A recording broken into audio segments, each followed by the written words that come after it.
কুতুবুল আকতাব গৌসে জামান আরিফ বিল্লাহ হজরত শাহ সুফি আলহাজ খান বাহাদুর আহসানুল্লাহ ওয়ারসি রহমাতুল্লাহ আলাইয়ের লিখিত পত্র থেকে একখানা পত্র আপনাদের খেদমতে পেশ করছি।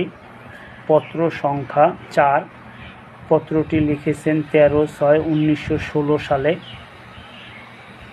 মন অতি বেকুল, তাই অনেক দিন পরে পুনরায় উপস্থিত হইলাম। যে দিকে মুখ ফিরাই সেই দিকে লীলাময়ের অপূর্ব লীলার পরিচয় পাই, উল্লাসের তরঙ্গ দেখি, স্বভাবকে আনন্দে মাতোয়ারা পাই। কেবল আমি বিচ্ছেদনলে দগ্ধ, ক্লিষ্ট ও ম্রিয়মাণ। আকাশের মেঘগুলি উদাও হইয়া প্রিয়তমের সন্ধানে ছুটিয়াছে। শালিক শালিকা কত কিচির মিচির করিয়া মিলনের বার্তা দিতেছে। নদীকূলে ধানের গাছগুলি হেলিয়া দুলিয়া প্রিয় সখার সহিত কত কি মিষ্টি আলাপ করিতেছে। স্রোতেন্দিনী এক মনে এক প্রাণে কোনো এক অজ্ঞাতের সন্ধানে ধাবমান হইতেছে। নৌকার মাঝি সকল প্রেম গানে অন্ধকারে নিস্তব্ধতা বিদূরিত করিতেছে। তারকাগুলি কাহার অন্বেষণে উকি ঝুঁকি মারিতেছে। কেবল আমি নিস্পন্দ, নিশ্চল, জড়বৎ, দারুণ যন্ত্রণা বুকে ধারণ করিয়া কালাতিপাত করিতেছি।